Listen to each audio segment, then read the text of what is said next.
So we are going to be learning about this week's Parsha and the connection to Zayin Adar, which is the day on which Moshe Rabbeinu passed away, which was actually Friday, this past Friday.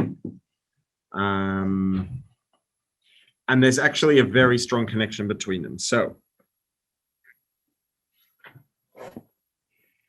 let's have a look. We'll start from the top inside and probably stay inside for about 4 lines until we go outside, because that's just what we usually do. So let's start. Zayin Adar, Yom Ptiras Moshe Rabbeinu. Zayin Adar, the day on which Moshe Rabbeinu passed away. Chol B'Rov Hashanim B'Samuch. The Parsha Tetzaveh usually falls out right in proximity to, adjacent to Parsha Tetzaveh. Right, this week it was Friday. Parsha Tetzaveh started Motzei Shabbos 36 hours later. Well, from the end of Friday to Motzei Shabbos, you're actually talking about 25 hours and 10 minutes or so. Ish, maybe less.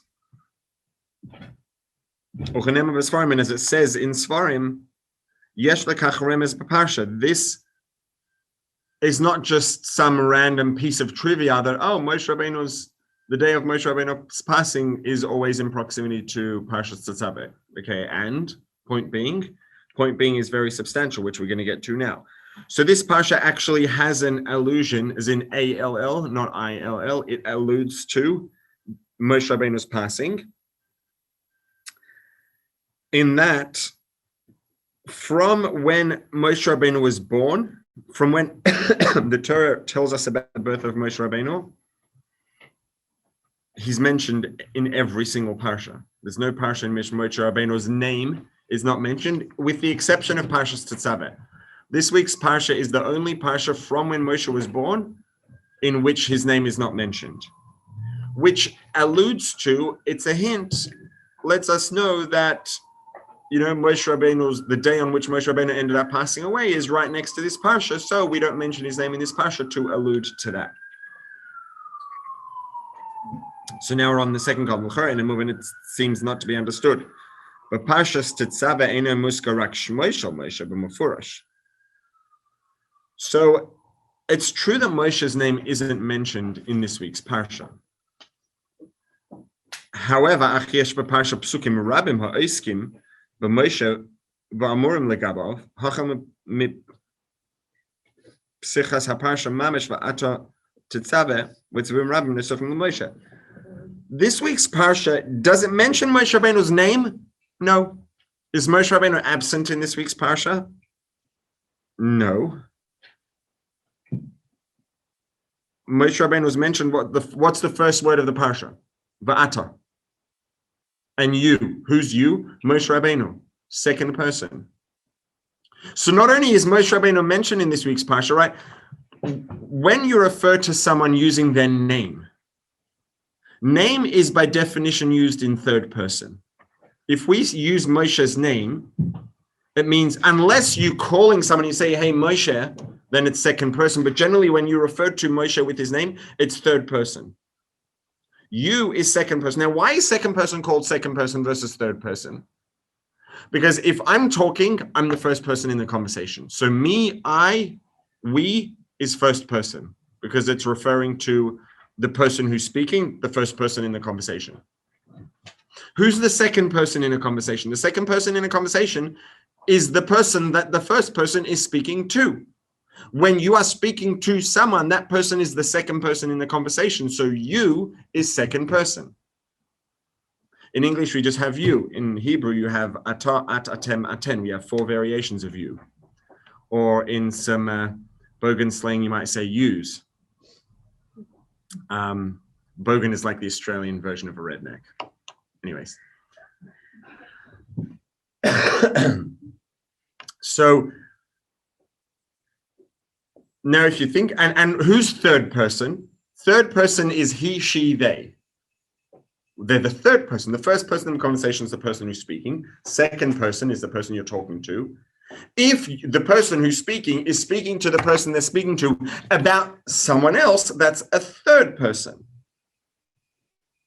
So third person by definition is not, and this is basic etiquette, right? You don't talk about someone in front of them, right?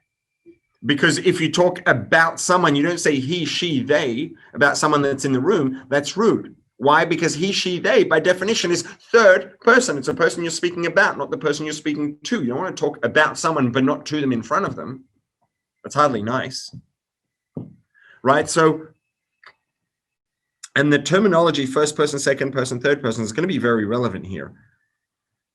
Because if you think about it, Moshe, the name, unless you're calling out to him and saying, hey, Moshe, which is, at this point, his name is serving as almost like a pronoun or a stand-in for second person. Generally, when you use someone's name, it's third person. So saying Moshe Rabbeinu's name means talking about Moshe Rabbeinu. Nice. So you know what? In this week's Parsha, Hashem is not talking about Moshe Rabbeinu, but you know what he is doing? He's talking to Moshe Rabbeinu, saying you, second person. That's an increase, not a decrease. So Moshe Rabbeinu is actually included in this week's Parsha to a greater degree than he is in the other Parshas. So how is this an allusion, A-L-L, to his passing? It seems to be the opposite. And some of you might already have a bit of a feeling about where we're going with this. But let's stick with it.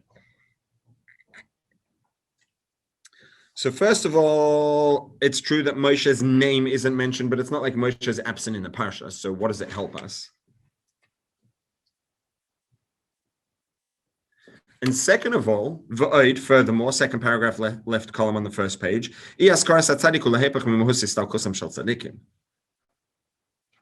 from what we know, excuse me, from everything we know about the passing of a tzaddik, leaving out their name doesn't seem to align or to match up with what we know about the passing of a tzaddik at all. So let's talk about this for a minute. Let's talk about what the passing of a tzaddik is and what it's about. Like, why though? Wouldn't it be because you're then connecting more with the essence, and a tzaddik you're more connected to once they pass? Right. So wouldn't that align then? That would align with the second person versus the third person, correct? You're already jumping ahead a step. Okay. Sorry. So right now we're just asking two questions. Question number one is, we're saying that not mentioning Moshe's name is an allusion to his passing. Number one, the lack of mentioning his name is not his absence. If anything, it's an upgrade. Number two is, leaving out his name doesn't seem to make sense as an allusion to the passing of a tzaddik anyways. So first of all, the whole approach doesn't seem to make any sense. And second of all, it's not even true because he's not really absent. He's more there, present more. And you're already taking the 1 and 1 and getting to 2, which is the conclusion that we're heading towards. Okay. So let's talk for a couple of minutes about a tzaddik and why the passing of a tzaddik, why it doesn't make sense that the passing of a tzaddik would be alluded to by their absence. Now, generally speaking, if someone has a relationship with a tzaddik, a person has a relationship with anyone, any positive relationship, a relationship that is one of a positive disposition rather than a negative disposition, someone we like, someone we love, someone we have a connection to, someone we look up to. When such a person passes away, the people who know them and have a connection to them are going to be sad, right? Because those people were present in their lives and had a role to play and contributed towards their experience, and those people are now gone. That's sad.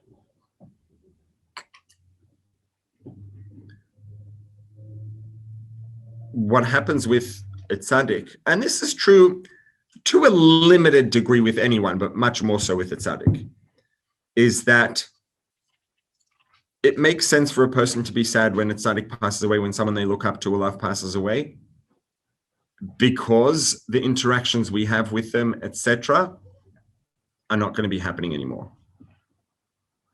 That being said, the interactions that we had with a tzaddik were only ever the very outside of who and what a tzaddik is, and who and what our relationship with them really had to offer us.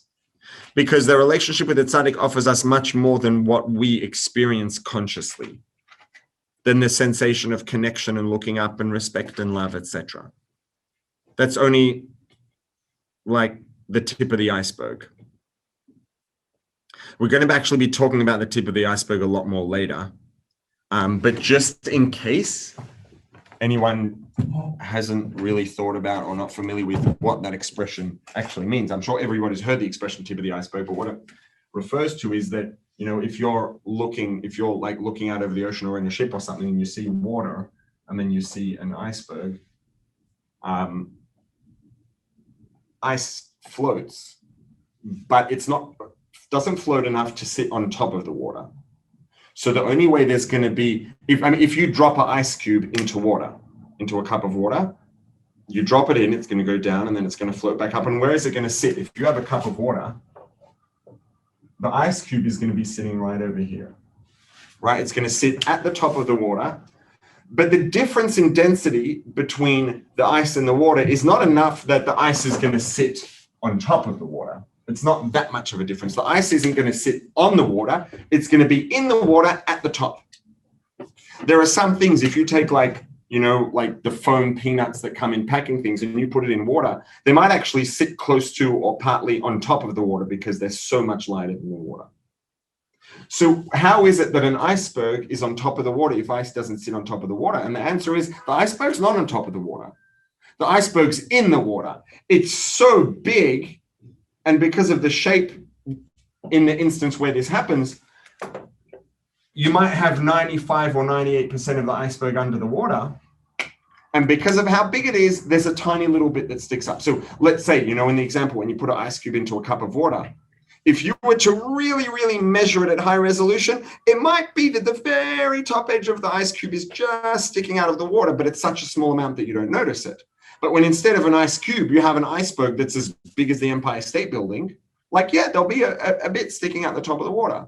So the tip of the iceberg, what we see, the part of the iceberg that we see is like a tiny, tiny little bit of this massive thing. Most of it's under the water. So that's the expression, the tip of an iceberg. So the elements of a relationship with a tzaddik that we experience consciously are the tip of the iceberg of the benefit we really get from having a relationship and a connection with the tzaddik. And in terms of, the whole rest of the iceberg, that doesn't go away. That doesn't go anywhere. In fact, it actually increases I would say access, maybe better than relationship, but what do we stand to benefit, first of all, from having a relationship with the tzaddik? We can get brachas and maybe they can do some miracles for us, etc. But in any serious relationship, that's not the point of the relationship. That's not what it's about. Those are, some residual benefits. What's the point of a relationship, a connection with the tzaddik? What does it offer us? Like a way to connect in a physical world in a more tangible way to Hashem, which is so not tangible, but it's like a middle. Exactly. Friend. Exactly, 100%. So at tzaddik, every single one of us has a nefesh elikis, has a part of Hashem within us, has a chelek elikam mimal.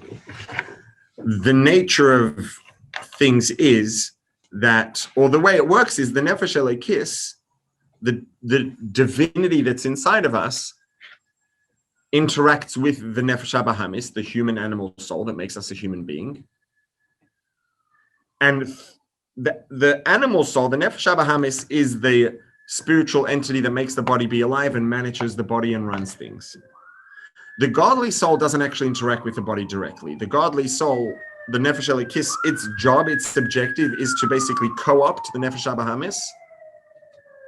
It's like the positive alternative to some kinds of infection, where there are infections where it'll actually, get into the host that it's infecting and take over systems and use the host systems for its own benefit. The nefesh elikis is coming and interacts with the nefesh habahamis to get the body to do the things that it should be doing by means of the nefesh habahamis, because the nefesh habahamis controls the body. So nefesh elikis, by co-opting, taking control of, influencing the nefesh habahamis, it can then manage the body the way that it wants to. So the nefesh elikis works through the nefesh habahamis. the animal soul. Now, the fact is, human nature is complicated. And, you know, it can have some messy parts to it. Generally, there's a fair amount of self-centeredness. And by self-centeredness, I want to just qualify what I'm talking about. You know, generally, we hear the term self-centered and we think of it as a negative, as someone being selfish. Everybody is self-centered to a degree, and that's not a bad thing. That's nature. Every single living organism is engineered and designed by Hashem to do its best. What the biological function of every organism, of everything that exists, is to survive, to propagate, and to ensure the continuation of its species. Or if you want to get super technical, to ensure the continuation of its genes. Therefore, every organism is designed biologically, physiologically, genetically, anatomically to survive and to reproduce so its species can continue. Now, if the biological function of an organism is to survive and to allow its species to continue, that's going to require being self-centered. If my objective is for me to survive and thrive and propagate, I have to be focused on myself, my safety, my well-being, how I'm doing, right? Because that's my job. So biologically, being self-centered is a certainty, and it's actually, you know, a very positive trait if we're looking just biologically. Now, the fact is, we are biological organisms. We are human beings. And it is built into our human nature that we are self-centered. If we weren't, we wouldn't last very long. So, yeah, if you want to get, no, maybe not. We'll never get anything done. So, I was going to go in like a secondary tangent, but I'm going to practice restraint for now. So, being self-centered is not a bad thing, right? When someone or something is hungry and it goes to look for food, that's called being self-centered. It's like, I'm hungry. I don't want to be malnourished. I don't want my blood sugar to get too low. I don't want to be hungry. I'm going to get food. Is a hungry person looking for food a bad thing? Of course not. It's normal. It's healthy.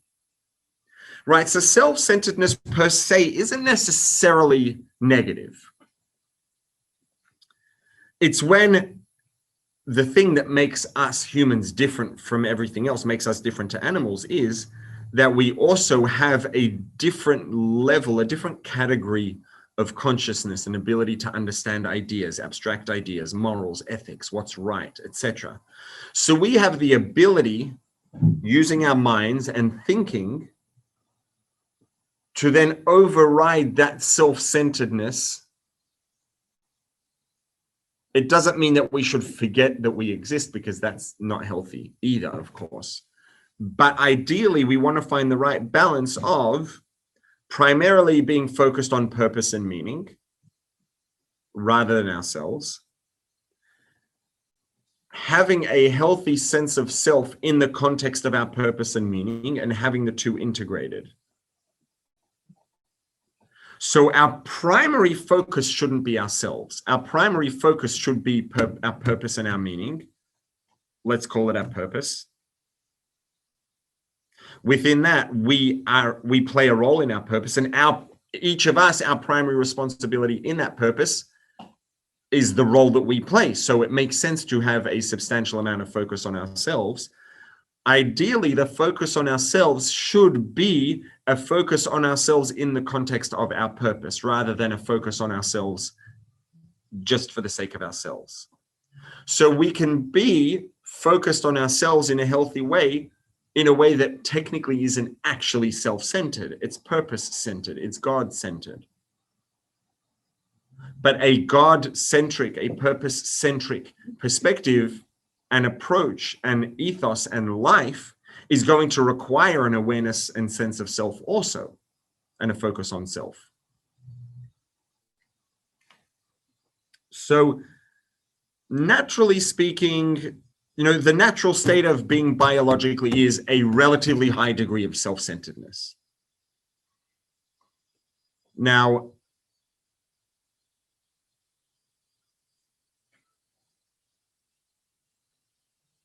if a godly soul, a neshama, it enters into this relationship with an animal soul, with a nefesh bahamis.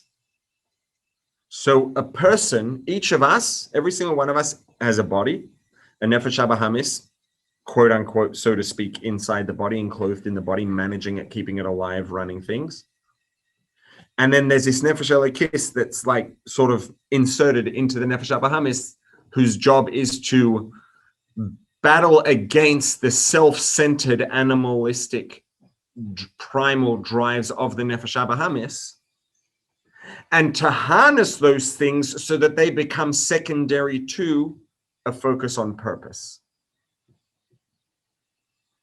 So that there is a sense of self and an awareness of self, etc., and a pursuit of personal well-being and success, but all of that being secondary to our sense of purpose. So what's our primary focus? Our primary focus now, where the primary focus of the nefesh bahamis, and again, this is not a bad thing per se, it's a natural state of events, is that the primary focus of any biological organism is itself.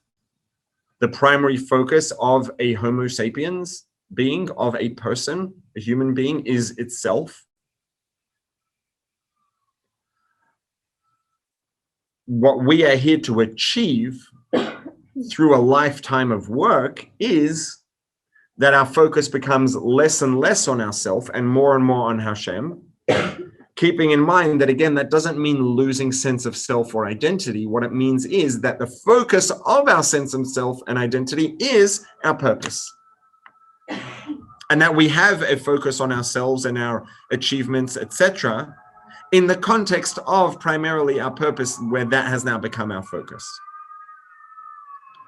But that's a lifetime of work, to reduce our focus on ourself and our self-centeredness and increase our purpose-centeredness, our God-centeredness.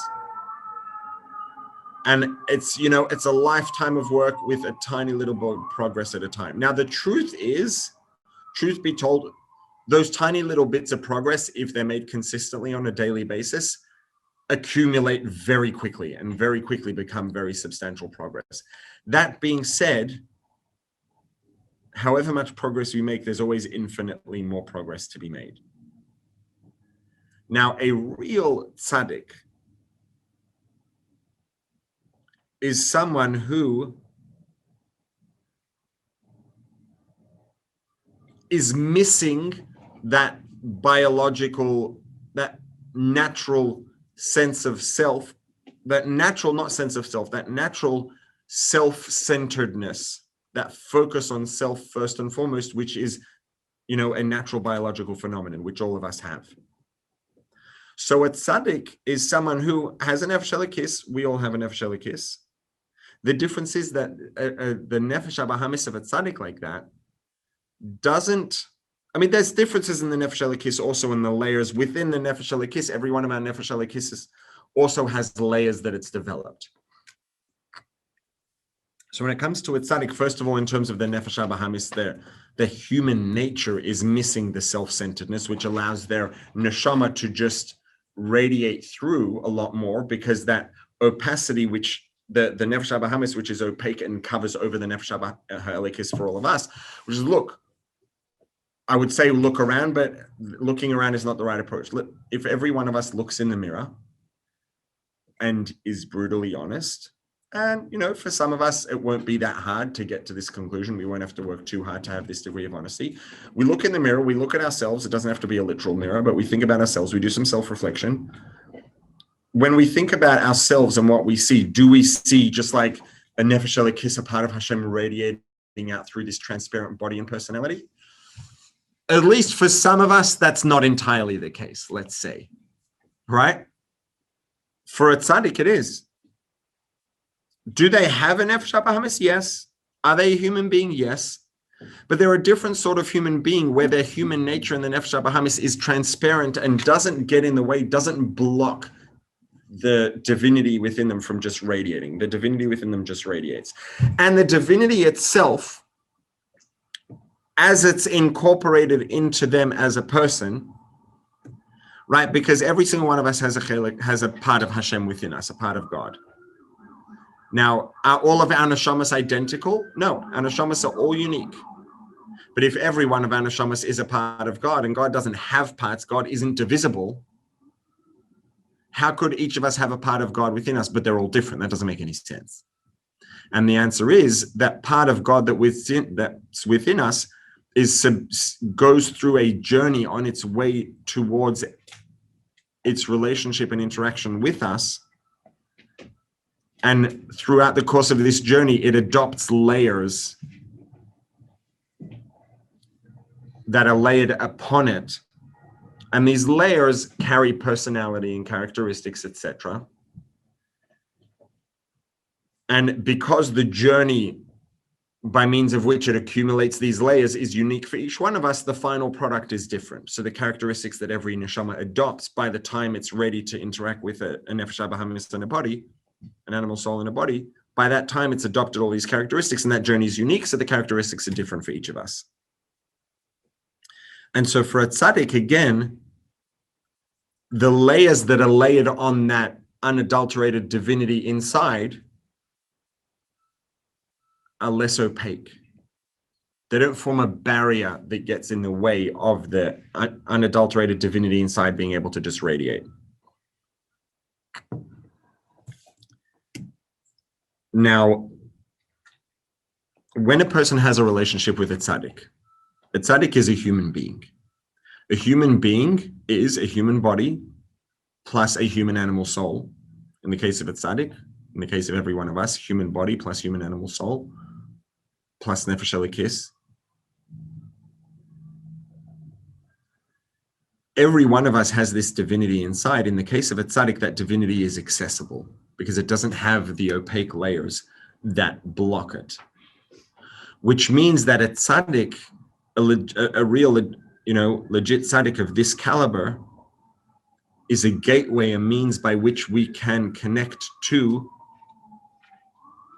divinity, pure divinity, in a way that we're not capable of connecting on our own, in a way that we're not capable of connecting ourselves. Now, we don't necessarily feel that all the time, right? When a person has a relationship with a tzaddik, when a person went into Yechidus, a person got dollars, they felt unusual things. And, people, unfortunately, I never had the opportunity, but people would talk about, seeing the Rebbe's eyes like pierce inside and look into your soul, etc., all of that. But the real thing that's happening is something that's beyond what we sense consciously, and that is that you have an open gateway to divinity, which is equally inside of all of us, but within each of us, there are many, many layers, opaque layers that reduce the access and the radiance. And with a tzaddik like that, it's just the opaque layers are missing, or they're not opaque, and it can radiate through. So we have a channel of access now to divinity that we are usually unable to access, and in a way that we're usually unable to access. So when we have a relationship with the tzaddik, there's, the tip of the iceberg, there's the part of that relationship with the tzaddik that we're consciously aware of and that we enjoy and appreciate.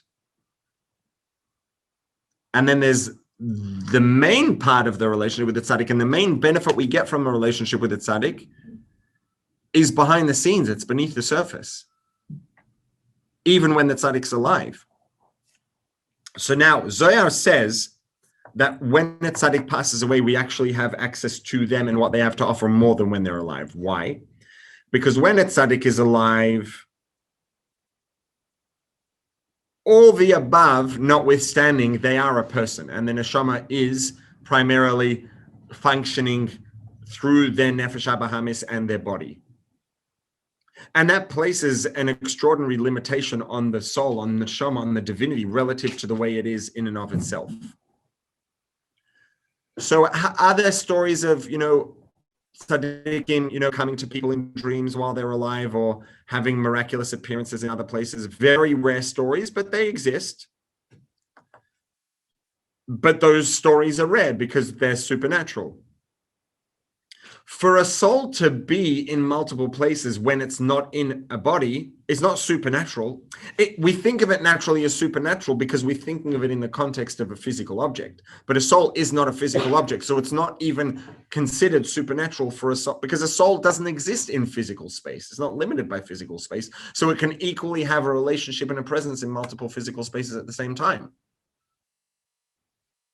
So that's just, the space is just one parameter and one variable here where the soul actually becomes far less limited, far more versatile and accessible when it's no longer restricted by the confines of a body.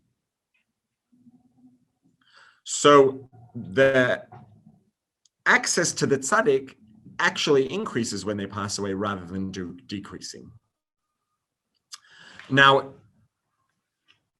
we do say that this is different for a tzaddik than for a regular person, right? And we have to explore that a little. Because the same thing is true of everybody, right? When anybody who passes away, their neshama doesn't cease to exist. It doesn't go away, still exists, and it's no longer limited by their body. So why don't we say that the same thing is true, that you have access to any person more after they've passed away than while they're alive? And the answer there has to do with really what defines their life, right? The life of a tzaddik is basically their connection to Hashem, their Torah, and their mitzvahs. That defines their life. That's the identity of the life they lived. Your average person, you generally, on average, most, or some people, let's say, it's not necessarily accurate to say that the identity and definition of their life was their connection to divinity and their Torah and their mitzvahs. It's just not true of everyone. So for a tzaddik, who divinity, his connection to Hashem, his Torah and mitzvahs defined his life and are the identity of his life, that didn't change. So effectively, as far as the identity and definition of a tzaddik's life is concerned, when they pass away, when their body's no longer alive, nothing's actually changed in terms of the identity and definition of their life, because the identity and definition of their life were divinity, Torah, and mitzvahs, and those haven't gone anywhere. Well, couldn't you say then that the body that was like hiding the soul from like reaching its true potential in this world, like now that the soul is free from that, it could be more. You're talking about for anyone or for a tzaddik? For like anyone. Like yes, you're limited by your body, but then once you're like free from that barrier, wouldn't then you have more just of your pure soul? Yes, that's true. But that's going to be in terms of the soul and its experience. But you can't say that the person's life continues just without a body, because what that person's life was came to an end. Their soul continues, and their soul is going to go on a journey that's going to look very different to what their life looked like, as opposed to a tzaddik where the soul's journey continues and it's literally just a legit segue continuation of what their life was. So nothing really changed. Mm-hmm. So the body is out of the equation, but everything else is just continuing as it was, as opposed to a person where it's like a separate stage. Well, it's now accessible to every place, right? Because it's not limited to a place by confines of a body. So shouldn't it be more accessible then? For everybody, or for tzaddik? For well, for everyone, the thing is that for most people, when they pass away, the life they lived comes to an end. And the soul is going on a separate later stage in its journey. So the soul now, the soul's not limited by space, but it also doesn't have anything drawing it back to and into space and into a relationship with space, because the life it lived came to an end. So now it's a separate thing. It's not just a continuation of its life. The life it lived came to an end. Now this is something else. It's a separate journey. So yes, it's not limited to space, but it's also not really interacting with space. Whereas the tzaddik, who whilst in a body with, hang on, was that, go on, what was the question? So what's it doing then? It's in a spiritual layer of reality. hopefully in Gan Eden, in heaven, basking in the glory of divine radiance, enjoying the exquisite sensation of being in the presence of divinity that it actually gets to taste and feel consciously. But that's not a physical thing. It has no connection to the physical world. It's like, whoa. Right. And like, that's nice and true. And that's why, people say when, let's say, someone's unwell or whatever, and they pass away, people comfort themselves by saying, they're in a better place now, which is true. Right.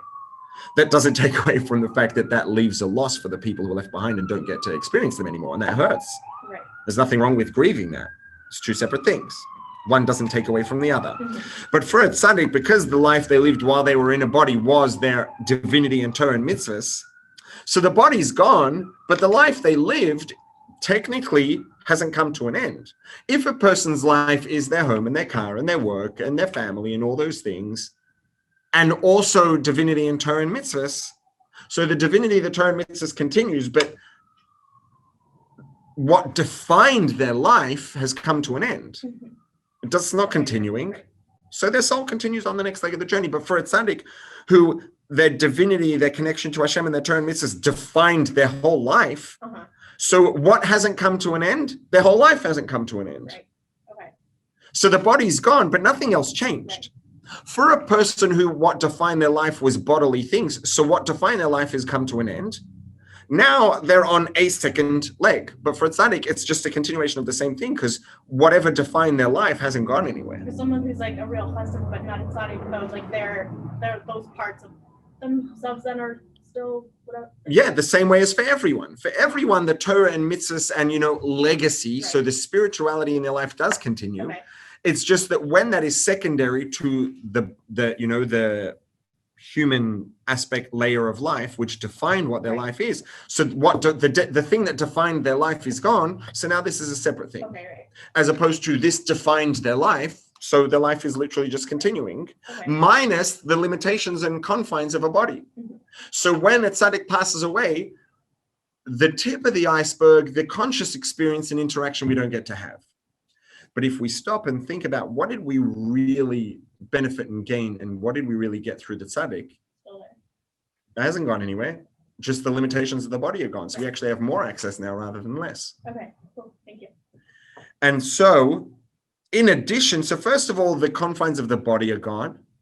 And in terms of the soul itself, it also, the true essential divinity of the soul that was behind the scenes while the soul was in a body, because that's the way it works. It cannot be at the forefront whilst it's in a body. It's behind the scenes. Now, there are no limitations keeping that behind the scenes. So the essential divinity, the etzem, the mahus, we call it, is now integrated into the soul itself. And so now we have access to that. So first of all, the availability of our access is greater, and the depth of what we have access to is also greater. So it's like a benefit across two different axes. So that's what happens when a tzaddik passes away. So now, this is sort of the bigger picture of what you were suggesting before, which is, yes, when Moshe Rabbeinu passed away, we didn't lose access. But the point of his name not being in the Torah was never to tell us that we don't have access. It says Moshe Rabbeinu passed away. The passing of Moshe Rabbeinu is alluded to in the fact that his name is not mentioned in the Torah. What's his name? Now, I'm going to give you this absurd, well, not metaphor, but maybe. No, it's not quite a metaphor, but situation to make a point. Now, the situation doesn't make any sense. And obviously, try to let go of the fact that this doesn't make any sense, because it's technicalities that make it make no sense. But let's just imagine, right, that there is a human fetus that was generated through IVF, and it's growing in an incubator. And this incubator is deposited on a desert island with all the nutrients the baby needs to come to term and to be born, and everything it needs, hypothetically. And there's no one else. There are no other people on the island. There's just this incubator with a human fetus, and it develops and it grows. And eventually, think of it kind of being a bit more like an animal in nature. It comes to term, it has everything it needs. It climbs out of the incubator and it starts living on the island. What would this person's name be? Right, you're looking at me confused, hopefully. Like, what do you mean? What would its name be? It doesn't have a name. Why does it not have a name? Because no one ever gave it a name, and it has absolutely no need for a name. It's the only person on the island. It never interacted with anyone. It never met anyone. It's never going to meet anyone. What does it need a name for? Name is effectively useless and irrelevant as far as this person is concerned. And who gave them a name? No one gave them a name. They exist. Are they any? And this person, let's say, goes about their life and, forages and or hunts and eats and lives a long, healthy life in nature and never has a name and maybe isn't even aware. And obviously in their life, they'll be missing the whole social aspect. Fine. That aside, they could live a long, healthy, fulfilling life in nature and get to the end of their life and never have had a name and never have even thought of the concept of a name. Because what do you mean a name? What's a name? It's never going to occur to them to think about the concept of a name because there are no other people to call them or talk to them. But for example, Adam Rishon, so he named himself Adam because it came from Adam, and he was the only either. Well, first of all, he had a relationship with Hashem, and there were going to be more people. So the question may be more practically is like, why would it occur to him to even give himself a name? It's a good question. But practically speaking, if Hashem just created Adam and never created Chava and there were never going to be any other people, he wouldn't actually need to have a name. But before Chava, it was the only one. Right? But there was going to be Chava. It was always the plan. Did you know that? Good question. I was just thinking that inside. I was like, I'm not going to bring that up to make things more complicated if not necessary. Who knows? So, valid questions. Exactly how and why that played out. Like, what was Adam Rishon's conscious experiences that happened? I don't know. Very interesting. No, Mashiach will come, Yetz Hashem, immediately, and we'll be able to ask someone and find out. But, good question. I don't know the answer. Certainly not off the top of my head. But point of being that the whole function and purpose of a name is only relevant when there are other people. Is this person on this island who's living a healthy, primally fulfilling life in nature any less of a person because they don't have a name? Of course not. Social aspects aside, they might be living one of the most fulfilling and meaningful lives on earth today, as opposed to everyone else who's sitting in front of a screen. This person's actually living. And that person's much less likely, again, social things aside, to experience anxiety and depression and things like that because they're living in nature the way that they're supposed to. Name, yes name, no name. What? They don't need a name. What do they need a name for? They go through their whole life and not be any less of a person without a name. So a name is something that a person has. A name is not who we are. The name is an accessory that serves a function, which is to identify and maybe to be able to call out to us, refer to us. That's all it is. There is a person is no less complete without a name. We're fully, entirely people without names. Names are accessories to us, which serve a function and a purpose. And without that function and purpose, we wouldn't need names, as illustrated in this example of this person on the island, who's a perfectly complete person without a name, because the things that make us need to have names happen to not exist in that instance. And so there's no name. But doesn't name define like it's like a core essence? I wouldn't say it defines our core essence. It does have a connection to it. It has a connection to it, yes. But it isn't our core essence. It's an accessory to the person, which also has a specific connection to that core essence, but it isn't the core essence. Evidence being, each of us was born without a name, al pi halacha at least. And then we were given a name, and until we were given a name, we didn't have a name. Were we not complete human beings until we were given names? Of course not. A person, when the Rebbe brings this in the Sikha, one of the ways that you see this very halachically, if you want to be technical about it, a newborn baby, the second that they're born, can inherit. Let's say that someone is born, second later, parents pass away, and there's now an estate. That estate belongs 100% to this child. They're a complete person who can inherit al pi halacha, complete and total person. No name yet, irrelevant, but that doesn't have anything to do with their completeness as a person. Before they're born, it's different. They're not entitled to the estate because they're not a child yet. The second they're born, they're fully entitled to the estate, name or no name. They're a complete person without a name. Once a name is given, it does have a channel and a connection to the essence. But it's not a part of the essence. A person can be complete without the name. Make sense? Do you have a specific question, or you're just processing it? Okay. So,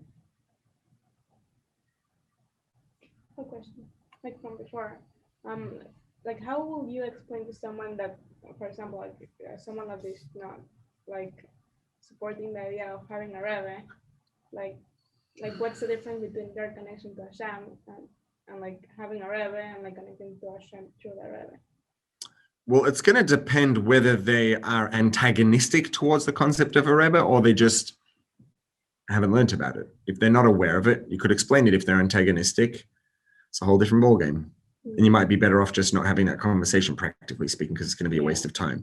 And you're better off just, building and reinforcing your relationship with them, because that's going to be a lot more fruitful and positive and have better outcomes for everybody than getting into an argument over something. And that's true of all questions. And a question that's coming from a desire to understand can always be helped with information. A question that's coming from emotional place, from resistance, from antagonism, there's no point. It's 100% waste of time to try to answer it academically. Move on and just try to, work on your connection with a person. So now the answer to the questions that we had was, yes, it's leaving Moshe Rabbeinu's name out of the Parsha and referring to Moshe Rabbeinu in second person absolutely does allude to his passing, because what happened when he passed away? He didn't become less. Two things happened. We got more access, and that which we had access to was now deeper, and it was his essence rather than his essence having to be behind the scenes whilst his neshama was in a body. And both of those things are referred to and illustrated in the fact that we refer to Moshe Rabbeinu in the second person rather than third person, rather than his name. Second person means you are here. Second person means, it's called second person because it's the second person in the conversation. I'm talking to you. You don't say you to someone who's not present, to someone you're not addressing face to face. Now, it might be face to face in the room. It might be face to face over Zoom. It might be face to face over the phone, which is audibly, but it's still face to face. You're talking to each other. But you only ever say you, ata, to someone that you are engaging with in direct dialogue, direct conversation. So leaving Moshe Rabbeinu's name out was never supposed to imply that our connection was reduced. It was supposed to imply greater access. Now it's not, oh, Moshe, third person, that guy named Moshe. It's you, Moshe, second person present here. The access to Moshe Rabbeinu increased when he passed away, not decreased. And when someone calls your name, the part of you that responds is not the same as when a person says you. If I, to do a thought experiment and say, everybody, let's do this. Everybody close your eyes. Now, what is or who are you? I'm not asking you to respond. I'm asking you to think about that and feel it. You. You can open your eyes. Right? You. What is you? It's like something in here. Does what do you think or feel when you were thinking about what you is?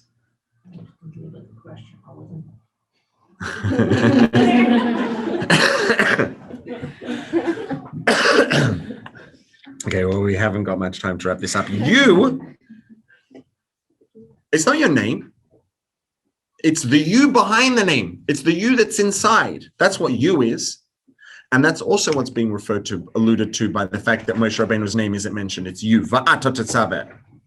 So our question was, you think you're alluding to his death by leaving out his name, but really you're addressing him in second person, which is an upgrade, not a downgrade. And the answer is that's exactly the point. Because when a tzaddik passes away, it hurts and we miss them. But in terms of the amount of access and availability we have and the part of them we have access to, it is an upgrade. And that's why it's second person. It's telling you this is the week in which, or the week next to the passing of Moshe Rabbeinu. And so because Moshe Rabbeinu passed away, we're going to tell you what happens when he passed away. When Moshe Rabbeinu passed away, we can let go of Moshe. Now it's you. Increased access and deeper access, because that's what happens when a tzaddik passes away. And there's a whole another chunk. I'm just going to get to what might be the most geschmack, enjoyable, juicy. I don't know exactly how you say it in English. Pleasurable, whatever. Anyways. So this week's Parsha, oh, great. No. This week's Parsha, I'm not going to do this for a whole lot, I don't have time. Excuse me. This week's Parsha has 101 psukim. If you count the number of psukim, it's 101. So now, Moshe Rabbeinu's name is Moshe, Mem, Shin, Hey. Mem, well, let's write out each letter fully. So Mem is Mem, Mem. Right, that's Mem. Shin is Yud, Nun. Shin, Hey, is it with the Yud and a Hey or just an Aleph? Let me check, because otherwise it's not going to work. Hey, like this, because Hey could be spelled different ways. Hey, right? Mem, Shin, Hey is Moshe. So what is Hey? It's just Aleph? Hey, Aleph. That's the way you spell Hey is Hey Aleph. It's one of the ways. There are multiple ways. So Moshe's name, Mem Shin Hey, is a name. It's exterior. It's third person. It's just the outer layers. But what's behind the name, beneath the name, the essence that is represented by the name, the thing that's concealed beneath the surface, the tip of the iceberg, right, is Moshe. But what's the part of the iceberg that's behind the scenes that we get access to when he passes away? We have this part here. This is the part of Moshe that's concealed. Numerical value of Mem, 40, Nun, 50, 90, Yud, 10, 100, Aleph, 1, 101.